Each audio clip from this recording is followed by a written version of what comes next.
Hello, good morning to you. Many thanks for joining us. You're watching Galaxy Today, coming to you from Galaxy Television. My name is Justin Akadoni. I trust you had yourself a wonderful weekend and you're well relaxed and you are prepared for this auspicious week because it promises to be very wonderful. You can get anything out of the week if you truly believe in it. I'm not alone on the show this morning. The delectable, amiable Uche Onyekoloje is here with me. Good morning, Uche. Good morning, Justin, and good morning all. It's good to have you.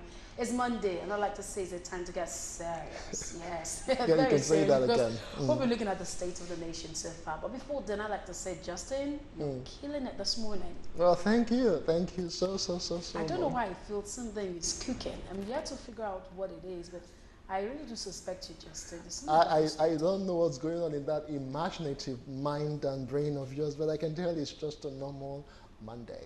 Okay, I must say you did a good job. Whoever it is that did this, you really did a good job, I must say.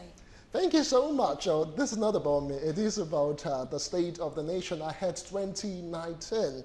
Well, man, it's about a year to, voting, and a lot of reactions are actually trailing this election, which is yet to happen. But then again, a lot of people are campaigning for the president re-election bid, in as much as he has not stated if he is running for 2019, plus former President Olusegun Obasanjo advising the president not to seek re-election because, according to him, his administration has not really done well, and Nigerians are suffering. According to him, he says if Nigerians are to face another 4 years of this same administration, it will be more like an imprisonment. So we'll be looking at good governance and a whole lot of other issues on the show this morning. So we are expecting to join our studios in Ibadan and Abuja, and of course here in Lagos, to tackle this issue. But first off, let's just take a bit of soundbite. We'll be right back. Stay with us.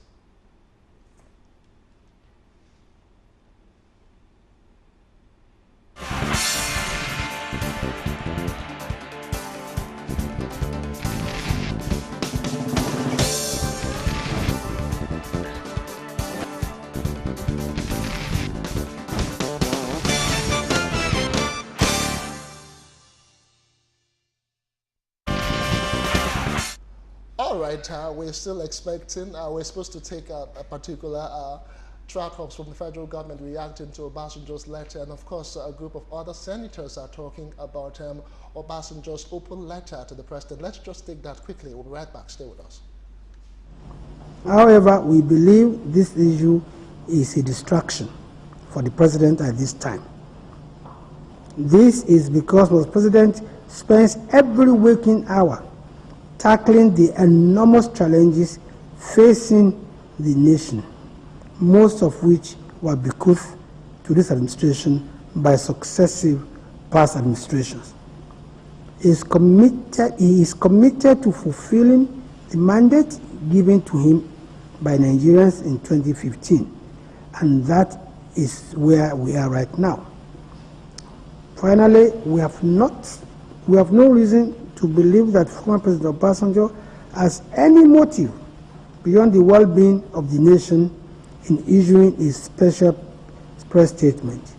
We have also taken his admonition in good faith, and we thank him most sincerely for taking time off his busy schedule to pen such a long statement. I thank you very much. Obasanjo is he's a prophet. He understands the game, and he's been there many times. I have a great admiration and respect for him, and I think it's over. This is it. It's okay. He has expressed his opinion, and I think it's in the right direction. President Muhammadu Buhari should listen to him, and he means well. There are a lot of areas which Buhari has achieved on corruption, on insurgency, but the country is virtually disintegrating, and I'm in tune with the position of President Obasanjo. Obasanjo is not the right person to make those damning statements. The contents of the letter are okay and represents the views and opinions of Nigerians. You will agree with me that former President Obasanjo himself should also heed his own advice to Buhari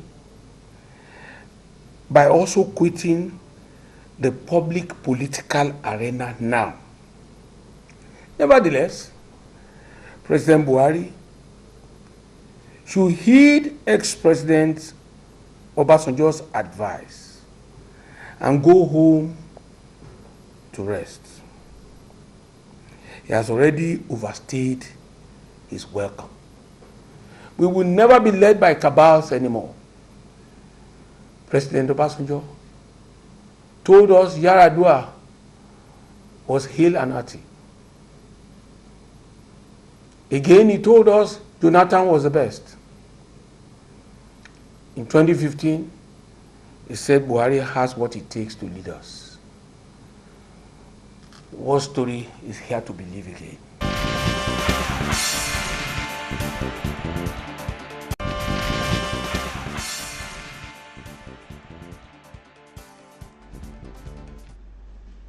All right, welcome back. It's still Galaxy Today. You just watched those sound bites from prominent Nigerians there, Governor Ayodele Fayose, and senators. They're talking about the open letter, open memo, if you like, sent by the former president to Nigerians, specifically addressing issues in governance and, of course, in this present administration. Well, we'll be kicking off this conversation. We'll start from Abuja. We have a lawyer and an activist joining us. But quickly, to remind you that you can be a part of this conversation, this discussion. It is Nigeria. We're looking at the polity, and if you have one or two comments as regards what we should be looking at ahead 2019, feel free to do so by sending an SMS on the numbers that now will be displayed on your screen. And of course, you can interact with us via our various social media platforms on Facebook, on Twitter, and on Instagram using the hashtag Galaxy Today. We have Frank Tietie, a lawyer and activist, joining us from Abuja. Good morning to you, Barrister Tietie. All right, let's go straight to the issue of the day, governance 2019. Not too long ago, the senator was reprimanding politicians for just taking 2019 matters more seriously than governance.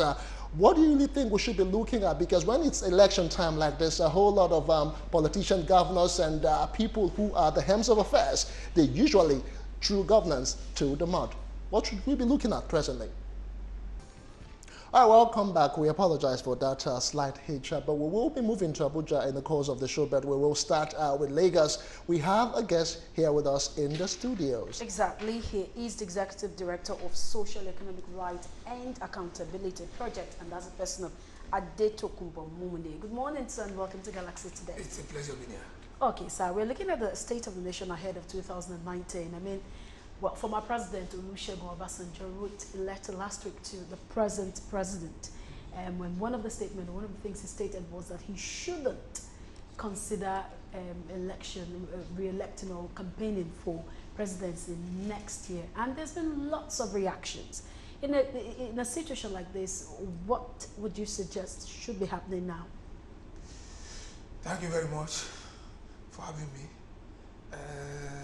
Let me say that General Obasanjo has seen it all. He ruled even as a military president before Buhari ruled. Even now that Buhari is ruling, he had ruled 2 terms as a civilian president. Yeah. But that having been said, the direction in which Nigeria should go should be the business of the generality of all Nigerians. Retired generals, retired past presidents that are alive, past vice presidents that are alive. But that, again, also having been said, we think, and that's my sincere opinion, that whether Obasanjo, Buhari will be entitled to contest in 2019 and be elected the president of Nigeria will be a collective resolve of all Nigerians. It is good that Obasanjo gives an advice.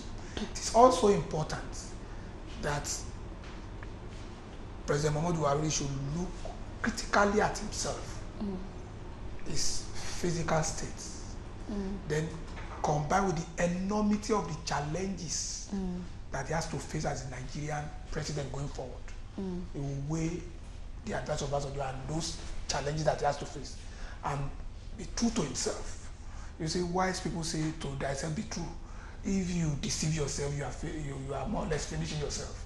But if you are sincere with yourself, it is in that context that I want President Muhammadu Buhari to look at that advice and see whether indeed he can still go on. But I want to say that the ultimate decision as to who to elect will belong to Nigeria. Okay, we also noted that in the course of the letter, he did say some things about corruption. And then this notion or belief that the letter instigated the arrest of Rachel Lara. And so a whole lot of people are thinking that if what Obasanjo say or whatever it is he has told Buhari is true, or probably the letter has made him react so well by doing whatever he did to Rachel Lara, some other people are concerned that we shouldn't be talking about 2019 election when there are so many issues to tackle. Now, sitting as a president, what would you suggest, or what would be your own move, what would be your take at a point like this? My own will simply be to do all within my powers as the president to ensure that the economy of Nigeria work for Nigerians in their multitude, not an economy skewed in favor of certain few elements within the Nigerian society. Or do you think the letter instigated the arrest of the some sort of distraction, to turn Nigerians glare away from that to something else? No, let me tell you what are the kernel of Obasanjo's submission in the letters. 3. So what are they? 1, it says President Muhammadu Buhari is guilty of nepotism to the extent that it became clannish. You see, when you are nepotic, you simply trust people around you who are close to you with power. The next aspect of clannishness of it is when people that you have nepotically elected to be with you in power also commit infractions. You find it very difficult to react at the time. Obasanjo gave this specific example of Mena, that civil servants, sacked or no sack. Now the next thing it says, Buhari lacks or fails to appreciate dynamics of local politics. The next one is that the president has also failed to take responsibility. He likes passing buck. To me, the 2 of those charges to me are perfect. The one that I don't understand is lack of understanding of internal political dynamics of Nigeria. It depends on the way you look at it. That may even be subjective. But those 2 issues, clannish, nepotistic and clannish, deferring to people of your group, and then passing buck, I believe that those are perfect charges, which the president will do something to remedy. Okay, Barrister, we'll come back to you in a bit, but Abuja is still standing by. Let's quickly talk with them so we can move on. Now, Barrister Frank Tietie, I want us to look at something very, very pertinent. 2019 is what's on the lips of most politicians, and you will agree with me that right now, most of them are not really focusing on governance and the economy, which the former president rightly pointed out in his open memo to Nigerians. And of course, the president, he stated that talking about and endorsing President Muhammadu Buhari's re-election bill when there are security challenges in most part of the country is seemingly callous. Okay, that's just to paraphrase. Why do you really think politicians, and when it is like a year or so to elections, they don't really face governance squarely?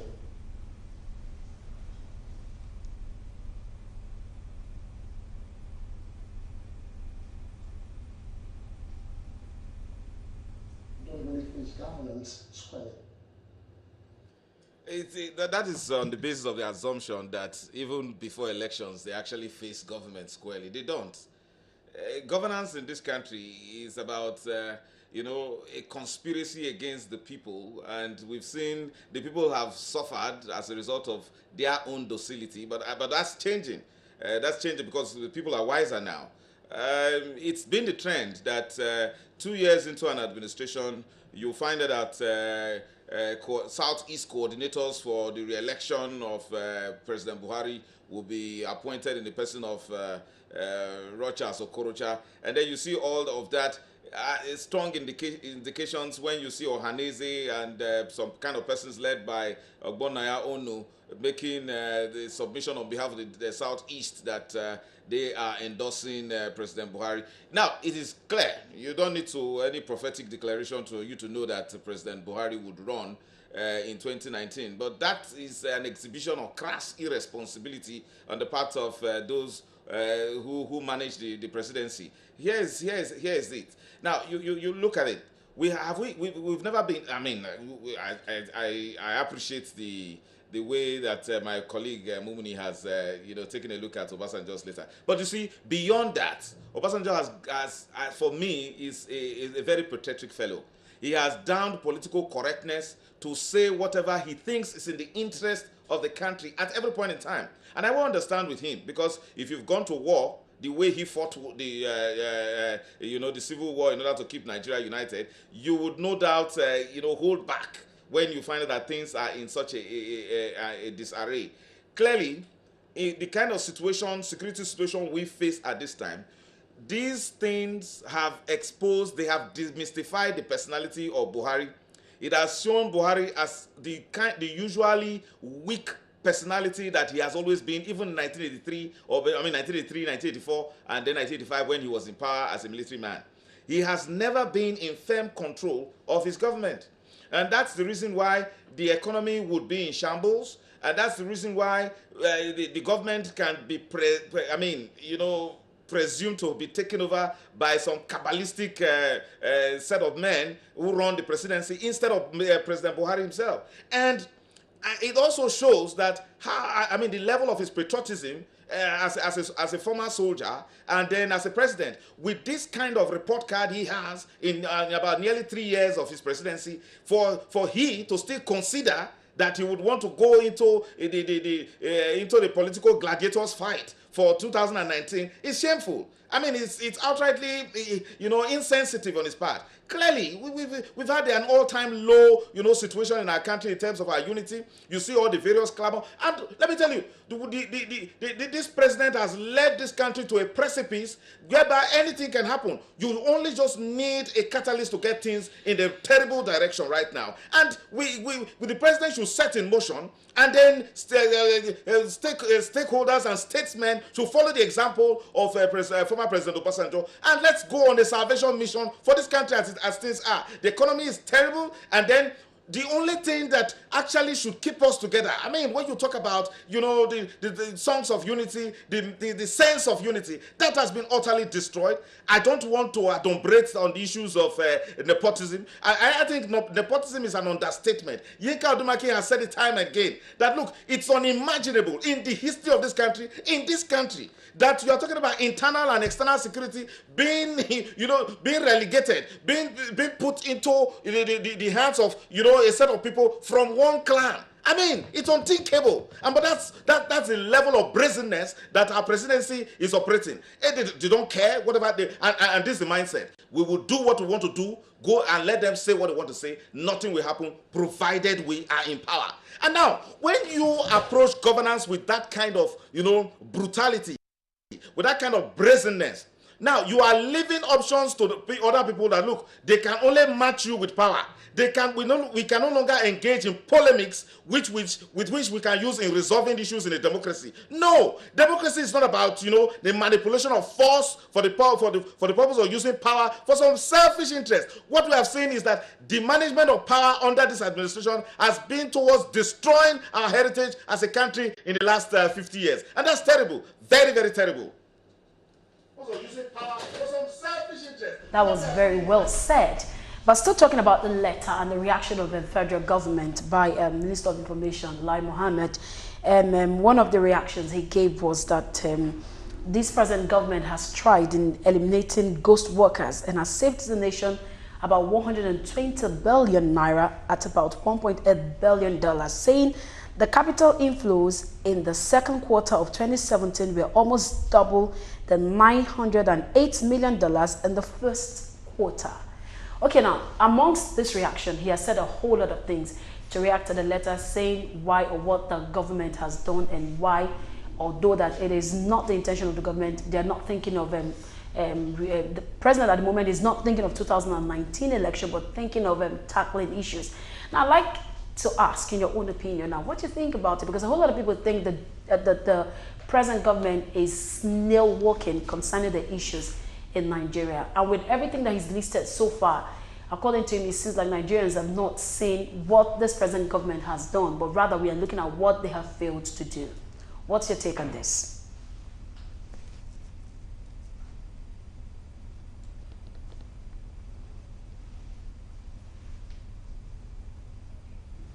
What they have failed to do. What's your take? You know, we are with what we see is this kind of mediocre comparisons are what are responsible for, you know, the backwardness of Africa. When we choose to now begin to you compare ourselves with with issues like the number of ghost workers that we have eliminated, as if that is an achievement. We're looking at, look, a government, an administration should compare itself with the relative resources that were in its possession, that it had, and then to now ask itself what it has done with the resources that it has had over a period of time. Now, it is clear that the propaganda of Lai Mohammed is not only failing, it has failed. Nigerians can no longer be deceived. You are not the one to tell Nigerians that you've done well. Nigerians will tell you whether you've done well or not. And then in law, the saying goes, the fact speaks for itself. The fact as it is now is that this government cannot actually lay claim to any significant, progress or development it has made in the last 2 years in comparison with the large resources that we have as a country, as a people. You know, and so let's also look at the basic things and, create a state of, a sense of security for the people, create a sense of, certainty when it comes to, the legal regime, when it comes to the legal culture, so that we can have inflow of foreign investment, so that we can have investment, so that we can have stability. But this is a government that has ridden roughshod of our legal culture.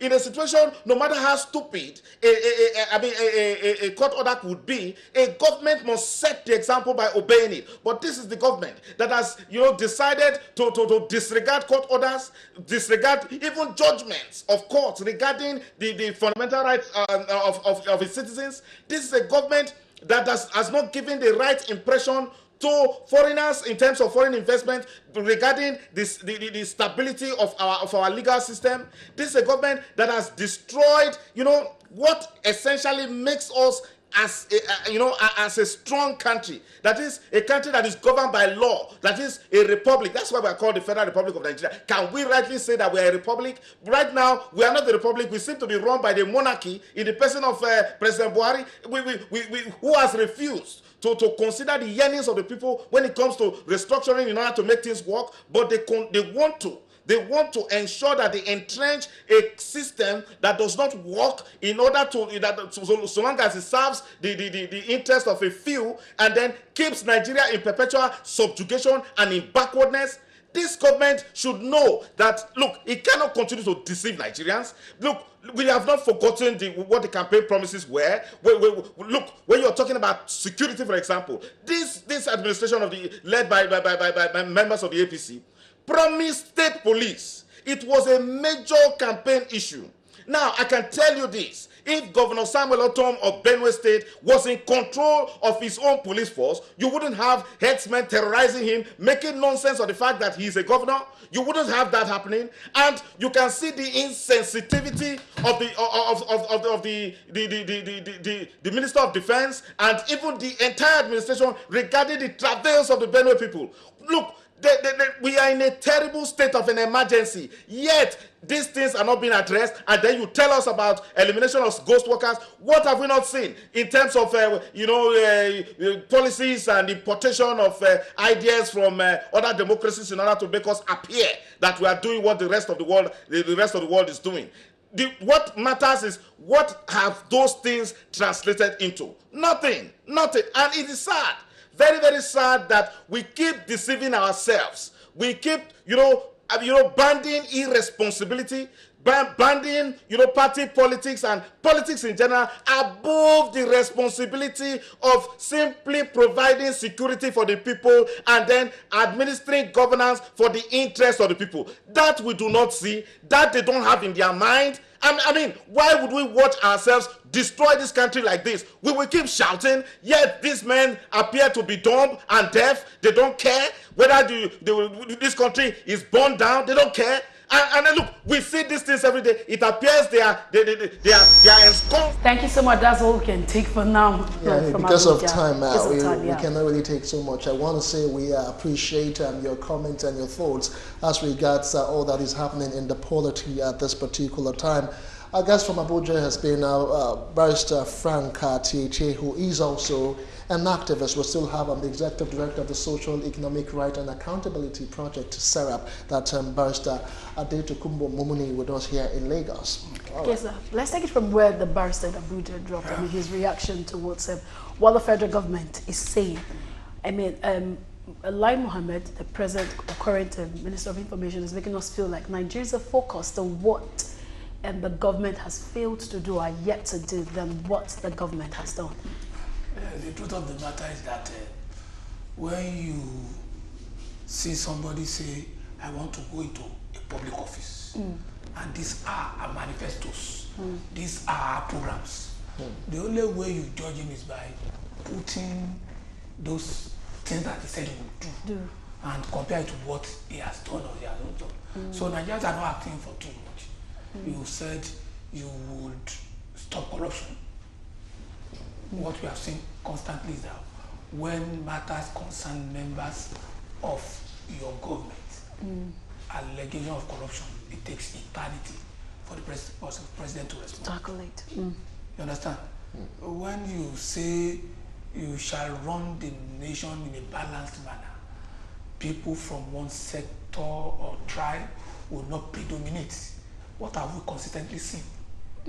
We now see more or less a dominance of people not only from the north, but from the area where the president comes from. So Nigerians are not asking for too much, and Nigerians are not comparing oranges and apples. They are comparing oranges to oranges, apples to apples.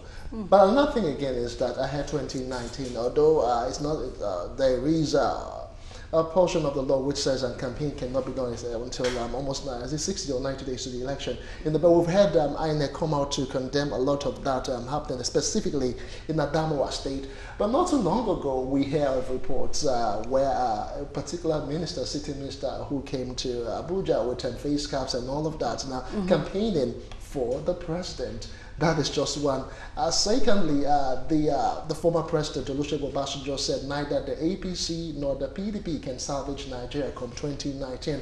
In all of this, with campaigns and counter-accusation and counter-campaigns happening, who could be the Messiah for Nigeria in 2019?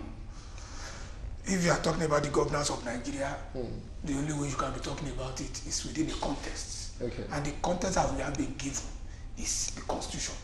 Okay. So if Obasanjo is talking about a task force, I don't understand what that means. So far as we still run the 1999 Constitution as amended, who can contest, who can be voted for is so clear. The idea that another force or another group or another movement should be formed for the purpose of the rescue of Nigeria. You see, I think we have advocated it many times over. Let us have this issue of independent candidates. So that whoever is tired with APC, PDP or any of the political parties could simply rally around that candidate that thinks, irrespective of party politics, he will be able to deliver.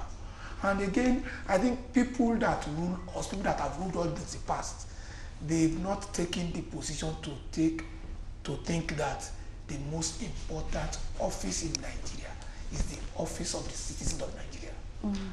And it's because they don't think that is so. That's why they've treated us with so much levity and disdainfulness. Now, once those who rule us consider and take it as the position that the office of the citizen is so important, they will be doing things not in the, not pandering to clannish or ethnic disposition or religious disposition. They will be thinking about the best for Nigeria. And I think that is what is important to us. We don't want to know where anybody comes from. What is important to Nigerians as of today is the economic realities of the life of the average Nigerian. We have had so much money being collected, but we have not seen it in the life of average Nigerian. So, fight against corruption is good, lovely, but I want to see this so-called money that has been collected to be pumped back into the economy so that the Nigerians, the common Nigerians, can have a better life. Nigerians are only existing now. They are not living properly. Okay, so a follow-up to his question saying that with all this counter things going on now, of course, with the current move of the former deputy president or vice president of Nigeria, Atiku, who went to Ekiti State to do his own campaign under the flagship of PDP, he did say that APC has failed. Yes. And I like to look at things from people's opinion. I mean, this is someone who's been in this party before going to PDP, and this is someone who's also been the seat of power. And it felt like whatever it is he's complaining about now is what we experienced during his own tenure. Would you think that such a person is legit for the seat of the presidency? No, let me tell you, for Atiku Abubakar, I don't think he is a sincere politician. Okay. Atiku Abubakar was with Obasanjo for 8 years. As a matter of fact, Obasanjo also surrendered the economy of Nigeria and Nigerians to Abubakar in the first 4 years.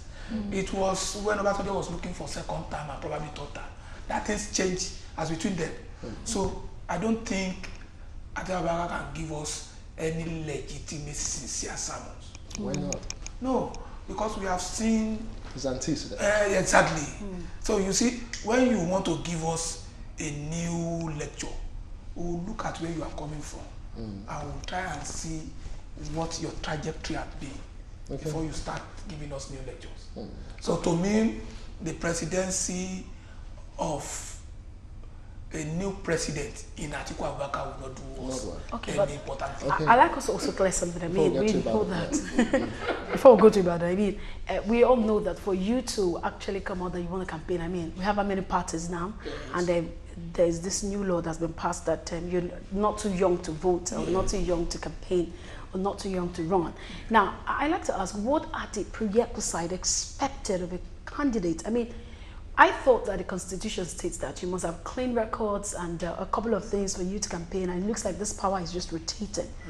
From the legal point of view now, what are the prerequisites expected of one who wants to campaign for a public office? No. You see, our constitution is so wide, so easily meetable in terms of condition. Okay. What has the constitution said? 35 years. A citizen of Nigeria, you understand? Basic academic qualification. You can sit for WAEC and have 9 or 2. It is school certificate. Yeah. You don't have to make any grade out of WAEC. How about health? No, health is even something that has not been emphasized by the Constitution. Okay. Except that we have seen it in the number of people that have ruled us. Earlier, Yaradua, now Buhari. And that's why we started talking about health. As a matter of fact, the Nigerian Constitution does not say this is the health status of the president. Must be disclosed. All that will happen is that when somebody becomes irretrievably unhealthy, the Constitution says a panel of 7 members should be considered by the CJ of Nigeria, including the personal personal physician of the president. They will now examine him and give a return to the Senate and something like that. So our constitution has not been going into so much details about what must happen for you to be able to know. But Nigerians know who a good person is when they see one. All right. Nigerians have seen Abiola and they voted for him in spite of the Muslim ticket. Okay, Barrister, just